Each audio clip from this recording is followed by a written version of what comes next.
and his word was hearkened to, and we whitefish became known for our dogs, which were the best in the land. But known we were not for ourselves. The best of our young men and women had gone away with the white men to wander on trail and river to far places. And the young women came back old and broken as Noda had come, or they came not at all. And the young men came back to sit by our fires for a time, full of ill speech and rough ways, drinking evil drinks and gambling through long nights and days, with a great unrest always in their hearts, till the call of the white men came to them, and they went away again to the unknown places. And they were without honour and respect, jeering the old-time customs and laughing in the faces of chief and shamans. As I say, we were become a weak breed, we whitefish. We sold our warm skins and furs for tobacco and whiskey and thin cotton things that left us shivering in the cold. And the coughing sickness came upon us, and men and women coughed and sweated through the long nights, and the hunters on trail spat blood upon the snow. And now one, and now another, bled swiftly from the mouth and died. And the women bore few children, and those they bore were weak and given to sickness. And other sicknesses came to us from the white men, the like of which we had never known and could not understand. Smallpox, likewise measles, have I heard these sicknesses named, and we died of them as die the salmon in the still eddies when in the fall their eggs are spawned, and there is no longer need for them to live. And yet, and here be the strangeness of it, the white men come as the breath of death.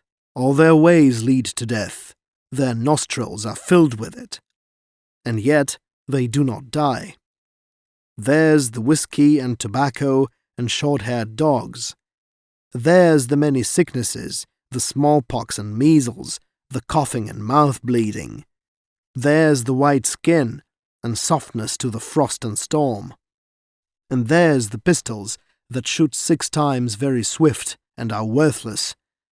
And yet they grow fat on their many ills, and prosper, and lay a heavy hand over all the world, and tread mightily upon its peoples. And their women, too, are soft as little babes, most breakable and never broken, the mothers of men. And out of all this softness and sickness and weakness come strength and power and authority. They be gods or devils, as the case may be. I do not know. What do I know, I, old Imber of the Whitefish? Only do I know that they are past understanding, these white men, far wanderers and fighters over the earth that they be. As I say, the meat in the forest became less and less. It be true, the white man's gun is most excellent and kills a long way off. But of what worth the gun when there is no meat to kill? When I was a boy on the Whitefish, there was moose on every hill, and each year came the caribou uncountable. But now the hunter may take the trail 10 days, and not one moose gladden his eyes, while the caribou uncountable come no more at all. Small worth the gun, I say, killing a long way off, when there be nothing to kill. And I, Imber, pondered upon these things, watching the wild whitefish and the pellies and all the tribes of the land perishing, as perished the meat of the forest. Long I pondered.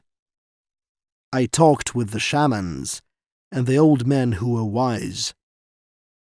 I went apart, that the sounds of the village might not disturb me, and I ate no meat, so that my belly should not press upon me and make me slow of eye and ear.